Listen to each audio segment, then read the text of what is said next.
A civilian wants to fire an M4? A remark cut through the young sailor's laughter at Fort Ashland. In the center of the firing range, a petite woman, her hair neatly tied back, stood silently beside the weapon rack. Her long-sleeved jacket concealed her entirely, her gaze steady, unwavering. They laughed, assuming she'd come for a photo op or some military cosplay. But then, as her sleeve slid up to reveal a faded tattoo, a compact trident with 3 parallel scars, the entire range fell silent. Even the SEAL commander walking by stopped, his eyes slowly shifting from that tattoo to the woman's face. Something was off. Something impossible to fake. Don't go away yet. The best part of the story is still ahead. If these opening moments gave you pause, hit like and subscribe, and leave a comment below telling me where you're watching from and what time it is for you. It helps us continue bringing you true stories that touch the deepest parts of every soul. Her name was Morgan Hale. 4 years ago, she appeared on no official personnel roster. No one outside the Pentagon ever saw her name in any reports because they were all sealed, labeled top secret, locked away forever in file cabinets even division directors dared not open. To the outside world, she did not exist. But to those who fought at her side, Morgan was a living shield, the woman you wanted at your back when hell broke loose. She had lived in war's shadows where recognition never came, only mission. Operation Winterlight, a code name never uttered aloud, was where she survived while over half her team did not return. Officially, that mission never happened. Yet for Morgan, those memories needed no validation. They were etched into her body and mind like burn scars. She led the underground fire squadron, a name whispered only over encrypted radios, never spoken above a whisper, because no one wanted to remember. Those chosen for that unit understood. There is no glory, only silence. No medals, only wounds. Even veteran operators who'd heard the unit name shook their heads, not out of disrespect, but out of unspoken fear. And like so many tales of those who ventured too far into war, Morgan disappeared from the radar. No discharge announcement, no press conference, no folded flag or presidential thanks. One day, she laid down her weapon and never looked back. Now she lived in Eugene, Oregon. Each morning she unlocked her small shop wedged between a second-hand sporting goods store and a retro cafe. She repaired scopes, replaced screws, cleaned rifles that hunters brought in after a season in the woods. Regulars knew only a quiet woman who worked precisely and never spoke of herself. They did not know that the same hands-twisting screwdrivers once disassembled sniper rifles in darkness beneath rotor wash. No one asked. She did not tell. Morgan lived as though her former life were a half-remembered dream, only the faint trident tattoo on her wrist, visible when light struck just so, hinted at her past. But in that small town, few knew where to look, and she did not need them to understand. Inside, she sometimes awoke in the night, haunted by faces of teammates, radios losing signal, the split-second choices between saving a hostage or sacrificing a squad. With no one to share, she buried it all, deep but never gone. Sometimes young men came into her shop, lugging ARs or Remingtons, boasting about cleaning targets quick or movie-style breaching. Morgan only smiled. She had heard those boasts from enemies, until they learned that war was nothing like they'd imagined. She did not blame the boys. No one taught them that survival cannot be forged by weapons alone, but by moral choices, knowing fear, yet moving forward. And Morgan had moved forward, into a barracks she once vowed never to enter. Because sometimes you do not choose your past, It chooses you. That day, Brian came looking for Morgan. He was one of the few who still kept in touch. They were no longer teammates, no longer calling each other by code names. Merely two people who had survived the same hell. He said little, leaving only a brief message. "There's a live fire exercise at Fort Ashland." She shook her head, asked nothing more. Yet all that day, her mind could not escape those three words. Fort Ashland, the place where the old echoes never slept in her memory. She remembered the feel of the rifle's butt on her shoulder, the soft squeak of the trigger, the lethal silence between shots. She recalled how time seemed to stop when her eye met the scope. Brian didn't look back. He knew the seed he'd planted had taken root exactly where it needed to.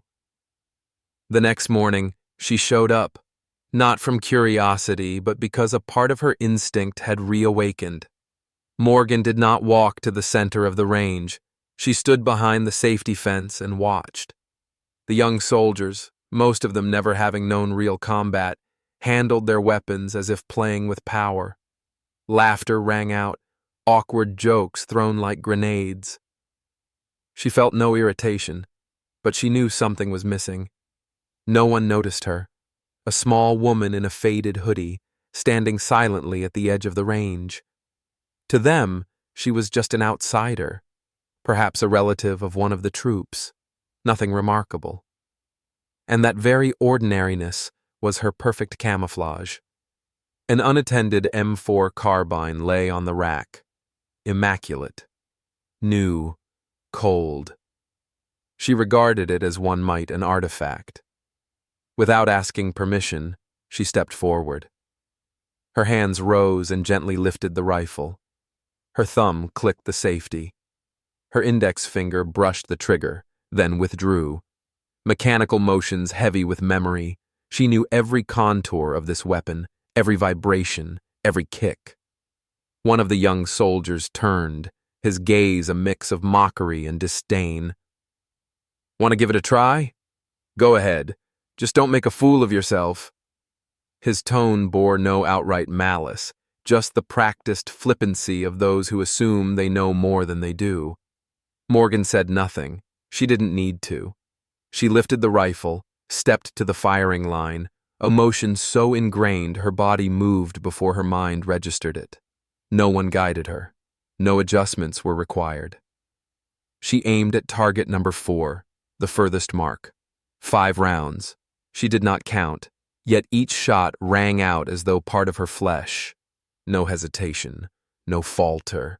Her cadence was steady, the intervals measured by her breathing.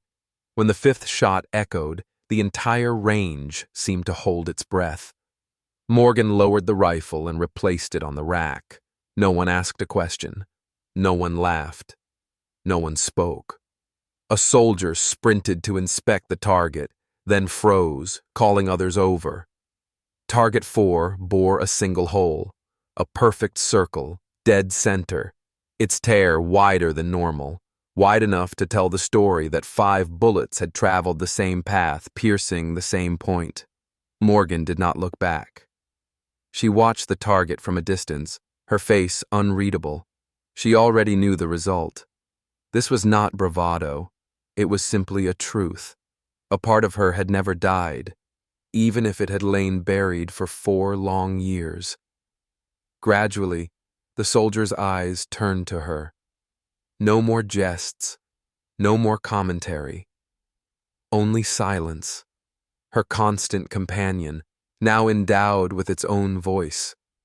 That silence resonated louder than any explanation could. Morgan bowed her head and stepped away from the firing line, not quickly, not slowly, but with each footfall reclaiming something lost. Not fame, not pride, but a sense of belonging, for in that fleeting moment, she had become herself again. And for the first time in years, she no longer feared that truth. Jason Trenton had served 20 years in the SEALs. He had traversed the harshest terrains, witnessed both the glories and catastrophes of war. The brutal reality had challenged his beliefs countless times, but one thing he always trusted was his ability to recognize the extraordinary when it appeared, often unassuming, never demanding attention, yet so unmistakable that everything else seemed to stop. That morning, while observing a rapid-fire tactics drill, Jason sensed something offbeat, not from the rookies fumbling with their scopes, but from the silence emanating from someone not on the roster. He didn't see her step onto the range, but he saw the shot. 5 cracks of gunfire, no wasted pauses, no hesitation in the trigger cycle. This was not technique. This was muscle memory, something you could neither fake nor learn overnight. Jason's gaze snapped to the shooter, and he froze. She was unremarkable. Hair tucked under a gray cap, a slight frame, a worn jacket with sleeves rolled up. Yet his eyes settled on her left wrist, a tiny symbol, faded almost to obscurity, but unmistakable, a trident crossed with a burning flame. His heart slowed, a familiar jolt, as when a detail on the map fails to match the terrain. Team 14, a name never recorded on any official roster. After the incident on the Iran-Afghanistan border, the entire squad had been administratively dissolved, not for failure, but for succeeding so spectacularly it embarrassed higher-ups. Survivors were reassigned. The fallen were never acknowledged.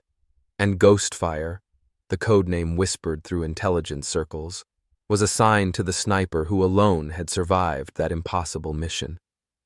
Jason had never believed the legend.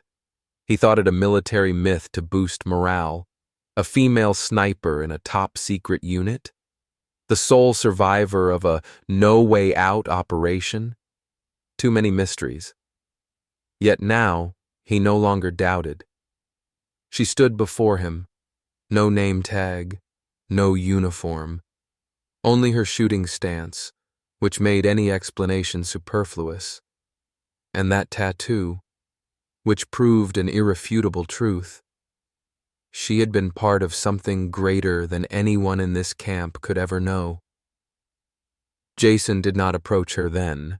He paused, observing, not out of disbelief, but because he was balancing his roles as commander and as a warrior who had spent his life seeking people like her. Those who needed no words, those who survived not by luck but by preparation beyond any standard. He recalled a meeting 5 years ago. In a secured briefing room, amid maps and encrypted files, there lay a grainy satellite image of a lone female sniper standing atop a high point during an operation later disavowed. No one could confirm her identity, but the name Ghostfire was whispered. And now, here at Fort Ashland's range, during an otherwise routine training, she appeared again, like a shadow stepping out of legend, unannounced, without explanation. No sign she sought recognition, yet impossible to ignore. Jason drew a deep breath. He knew he had to approach her, not with authority, not with suspicion, but with respect. She had chosen to walk into this place, seeking nothing. And in that choice, he understood he stood before someone more remarkable than any he had ever trained.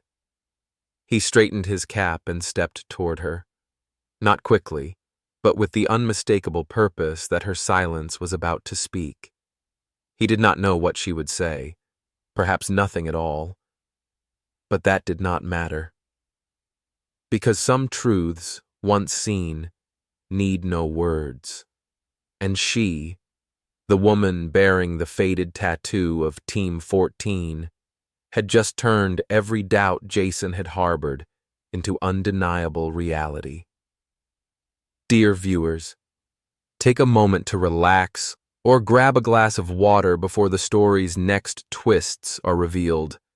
And let me know in the comments where you're watching from and what time it is for you. It's always thrilling to see you tuning in from across the globe.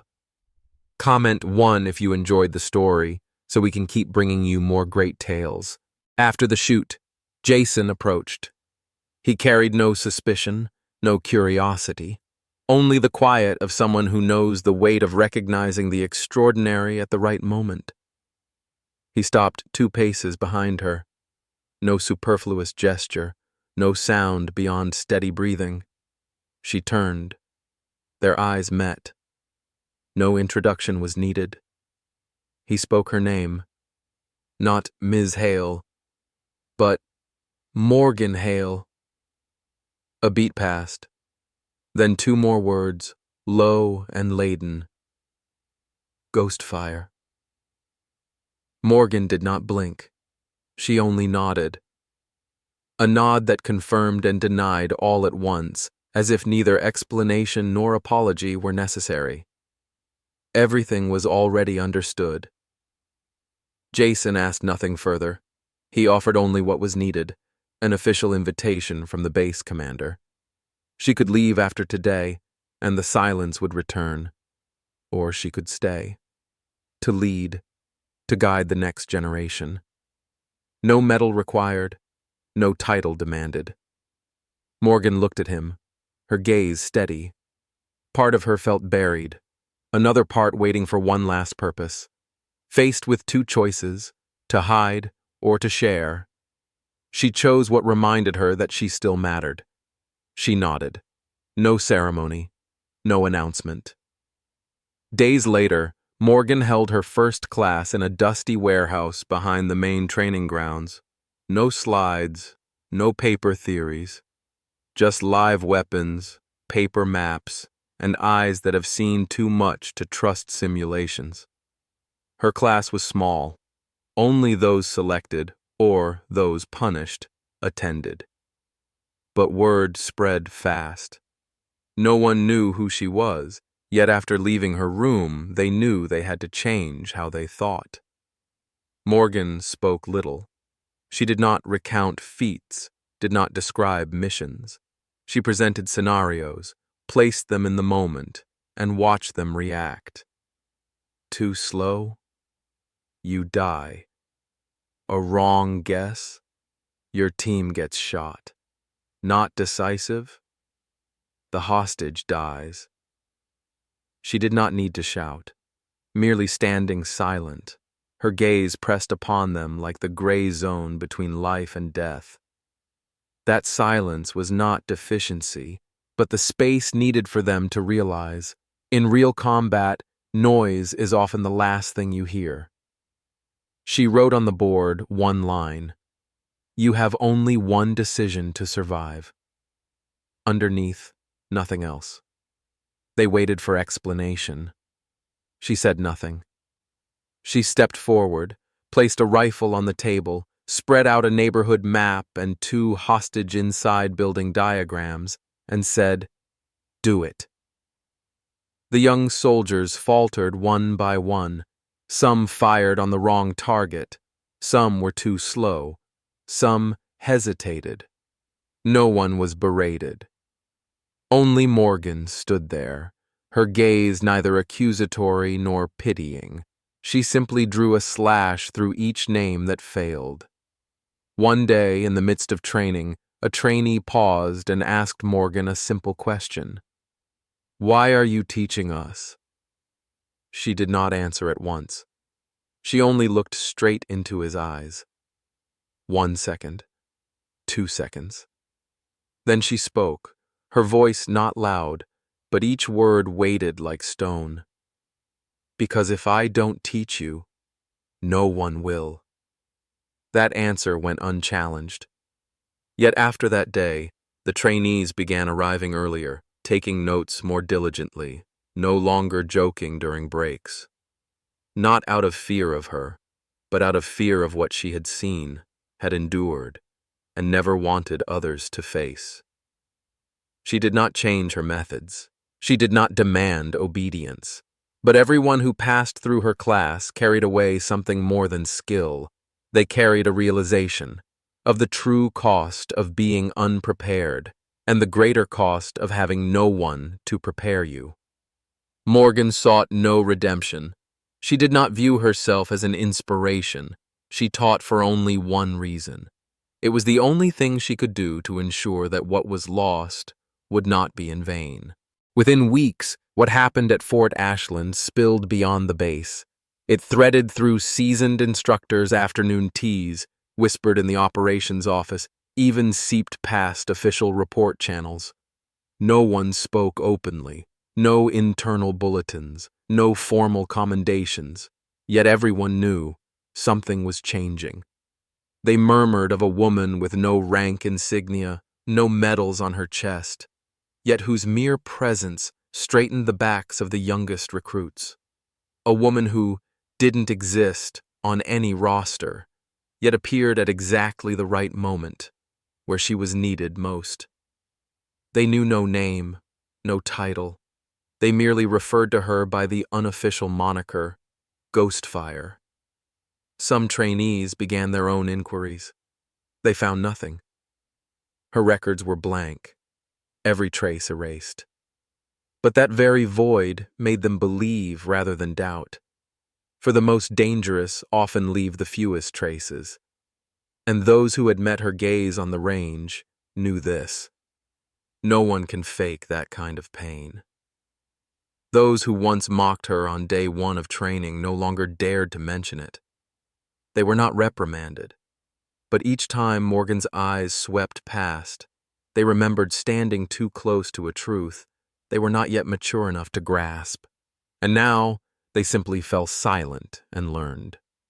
One morning, a small stone monument appeared by the auxiliary range. No one saw who placed it. No camera recorded its arrival. The unpolished slab bore no name, only one line engraved deep, straight, and clear. For those who served without seeking to be known. No one claimed responsibility. No one asked questions. Yet everyone understood. It was not only for Morgan. It was for all the ghosts who lived, fought, and then vanished from the system as though they had never existed. For those who sacrificed their bodies and names to protect what they were never permitted to speak of. Morgan saw the monument during a morning drill. She paused for a moment, not bowing, not weeping, just looking, then she moved on. But for an instant her eyes softened. No one noticed, except Jason, standing in the distance. He said nothing, only knew that someone had understood. After that day, the atmosphere of training shifted. It was no longer merely lessons in marksmanship or tactical analysis, but a passing of something invisible yet weighty. Each of her gestures, each instruction, carrying a piece of an unspoken legacy. A legacy unnamed in any textbook, but etched in every surviving body that continued to move.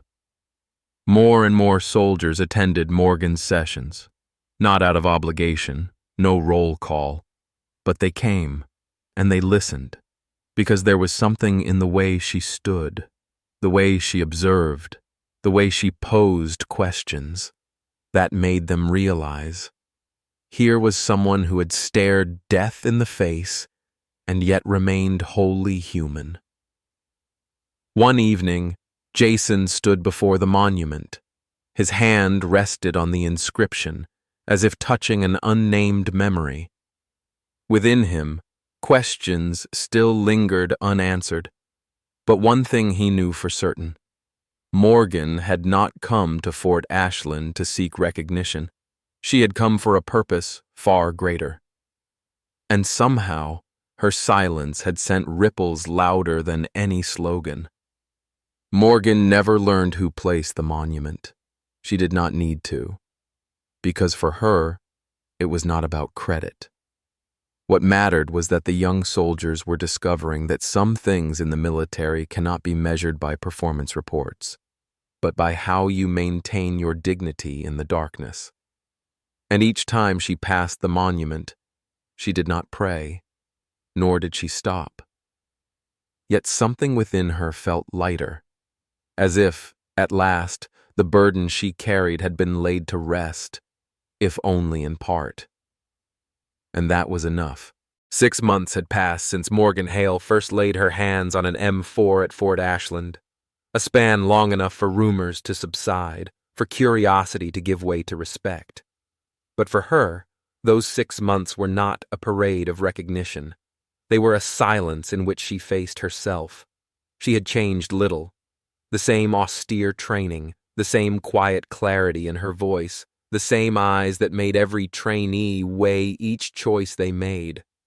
One morning she received a letter from the Pentagon, an official invitation, inked signatures, embossed seal, offering her a special advisory role in the Joint Forces training program, a position of power, of voice, a chance to restore values she once believed in.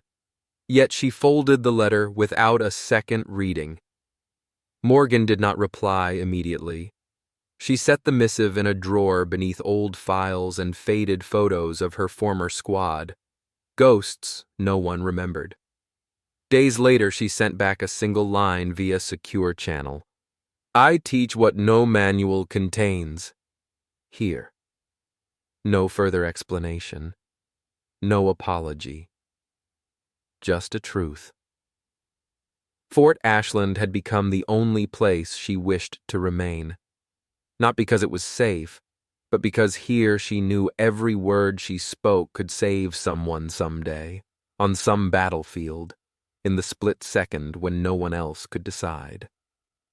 One afternoon, after training, a young soldier approached her quietly. No long preamble, no beating around the bush. He said, "I don't shoot by instinct anymore. I shoot by what you taught me." Morgan said nothing, but she nodded, not from pride, but because in his words she saw her younger self, a bewildered recruit willing to listen. She understood then that her silent work had finally been heard. Morgan never sought to be a legend. She never tried to hide anything. She simply came, did what needed doing, and left when the work was done. Perhaps that is what makes a true legend, born not on grand stages, but in small acts, repeated each day, with quiet resolve and no need for eyes to witness. Within the base, they no longer called her Ghost Fire. They called her Instructor. They called her Morgan, the woman who made them see war differently, more human, more earnest. That truth made them train with new seriousness, not for a test, but for the day when they too would face the choice between life and death, alone, without prompting. Her legacy would not be written in any book.